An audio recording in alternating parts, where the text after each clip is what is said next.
क्या राज्यसभा की सीट को लेकर कुछ मामला फंस रहा था? नहीं, कोई राज्यसभा की सीट का मामला नहीं। स्वाति मालीवाल की राज्यसभा की सीट मैं इस मामले के ऊपर टिप्पणी नहीं करना चाहूंगा। जेल से आप बाहर निकले, एक चर्चा गर्म है कि भाई आपकी जो है ना डील हो गई थी अपने वकील के साथ कि आप उन्हें राज्यसभा की सीट देंगे और इसीलिए अब आप राज्यसभा की सीट खाली करवाना चाह रहे हैं राघव चड्ढा से। नहीं, कोई ऐसी कोई वो डील नहीं हुई है। राघव चड्ढा की राज्यसभा की सीट बरकरार रहेगी? बरकरार है, पक्की है। वो आपकी तरफ से राज्यसभा के सांसद बने रहेंगे? चलिए, हमारे इंटरव्यू से राघव को लेकर जो अटकलें हैं वो जरूर साफ होंगे। राघव इंटीग्रल पार्ट है पार्टी का अभी भी, क्योंकि कई लोग कह रहे थे कि जिस ढंग से तमाम नेता एग्रेसिवली आपके सपोर्ट में आए, आपके जेल जाने पर रिएक्ट किया। मैं एक चीज जानना चाहता हूँ, प्रधानमंत्री जी इस बार किस चीज पे वोट मांग रहे हैं? कि राघव चड्ढा, इनके 3 सांसदों ने बात नहीं की, विदेश चले गए, इसलिए मुझे वोट दो। 10 साल देश का प्रधानमंत्री रहने के बाद वो किन चीजों पे वोट मांग रहे हैं? बंबई जाके कहते हैं शरद पवार भटकती आत्मा है। उद्धव ठाकरे जो है वो अपने बाप की नाजायज नकली संतान है।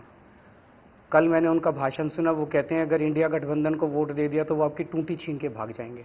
ये प्रधानमंत्री के कहने की बातें हैं। वो कहते हैं कि अगर इनको वोट देते तो आपकी भैंस खोल के भाग जाएंगे। एक मिनट बोलिए। अगर आपने इनको वोट दे दिया तो ये आपका मंगलसूत्र छीन लेंगे, ये आपके घर के बाहर से अखबार उठा के भाग जाएंगे। पूरे देश के अंदर मैं घूम रहा हूं अभी, लोगों के अंदर बेरोजगारी और महंगाई को लेके इतनी ज्यादा तकलीफ है, लोग उसका समाधान चाहते हैं। घर का खर्चा नहीं चल रहा, घर में बच्चे बैठे हैं जिनके पास नौकरी नहीं है, और जब वो अपने प्रधानमंत्री को इस तरह की बातें करते हुए देखते हैं, उनको कोई उम्मीद नहीं बचती है। अगर प्रधानमंत्री जी कहते कि मैं कैसे महंगाई दूर करूंगा, तुम्हारा पेट्रोल सस्ता कर दूंगा, तुम्हारा डीजल, तब तो कुछ उम्मीद नजर आती। अगर प्रधानमंत्री जी कहते मैं तुम्हारे बच्चों को ऐसे रोजगार दूंगा, तब तो समझ। वो जिस तरह की बातें करते, लोगों को कोई उम्मीद भी नजर नहीं आ रही है। अब वो ये कहना केजरीवाल के 3 सांसदों ने नहीं इनके पक्ष में बोला, नहीं बोला, मेरी मर्जी, मेरी पार्टी है, मैं निपट लूंगा उनसे। प्रधानमंत्री जी कह रहे हैं कि इनके 3 सांसदों ने नहीं बोला इसलिए मुझे वोट दो। ये वोट मांगने की चीज है।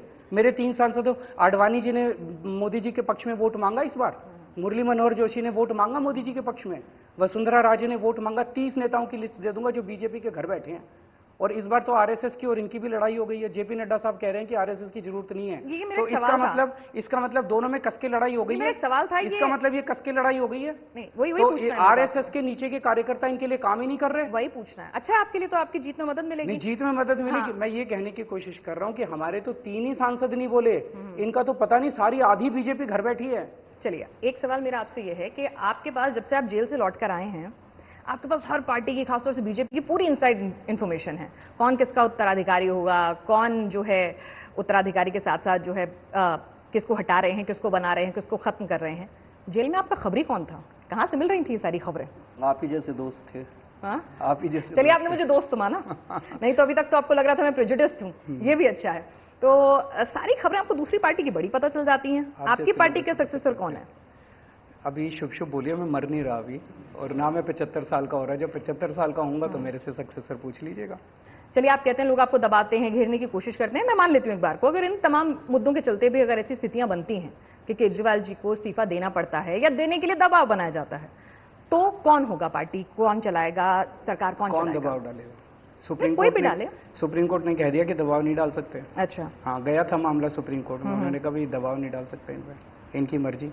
दिल्ली के अंदर हमारे को 2 बार बहुमत मिला, 3 बार बहुमत मिला, 2 बार हमें प्रचंड बहुमत मिला। एक बार 67 सीट आई, एक बार 62 सीट्स आई। मोदी जी ने देख लिया कि असेंबली चुनाव नहीं जीत सकता मैं दिल्ली में, तो उन्होंने एक षड्यंत्र रचा कि केजरीवाल को जेल में डाल दो, फिर इसको इस्तीफा देना पड़ेगा, इसकी सरकार गिर जाएगी। मैं कुर्सी का लालची नहीं हूं, मैं पद का लालची नहीं हूं। जब इनकम टैक्स कमिश्नर होता था, एक दिन इस्तीफा देके मैं दिल्ली की झुग्गियों में जाके काम करने लगा था। अपने मन से इस्तीफा दिया था। कोई नहीं देता इनकम टैक्स कमिश्नर की पोस्ट से। मैं जब 49 दिन के लिए सीएम बना तो खुद सीएम की कुर्सी को लात मार के आया था। इस बार अगर मैं इस्तीफा दे दूंगा तो इनका ये एक्सपेरिमेंट सक्सेसफुल हो जाएगा। अगला टारगेट होगी ममता बनर्जी, उसको भी गिरफ्तार कर लो, वो इस्तीफा। तो इसका मतलब जहां जहां नॉन बीजेपी गवर्नमेंट बनेगी, वहां वहां ये मुख्यमंत्री को फर्जी केस में गिरफ्तार करेंगे और उसकी सरकार गिरा देंगे। इस बार अगर मैंने इस्तीफा दिया तो ये देश के लिए बड़ा खतरनाक, जनतंत्र के लिए खतरनाक होगा। और जब आप बिना जनतंत्र एक बिना फैसला आए इस्तीफा मांगा करते थे, जेल में डालने की बात किया करते थे। आप मेरे को पूरा तो कर लेने दो। तो ये लोग जनतंत्र को कैद करेंगे और हम जनतंत्र को जेल से चलाएंगे। सुप्रीम कोर्ट ने भी कह दिया कि जेल के अंदर से अगर केजरीवाल जी इस्तीफा नहीं दे रहे तो हम इसका कुछ नहीं कर सकते। तो जेल के अंदर सीएम की कार्यभार को निभाने के लिए हम कोर्ट जाएंगे और कोर्ट से कहेंगे कि आप हमें बेसिक फैसिलिटीज दीजिए ताकि मैं अपना कार्यभार चला सकूं। और अगर मैं चला पाया तो मोदी जी फिर किसी मुख्यमंत्री को गिरफ्तार करने की हिम्मत नहीं कर पाएंगे।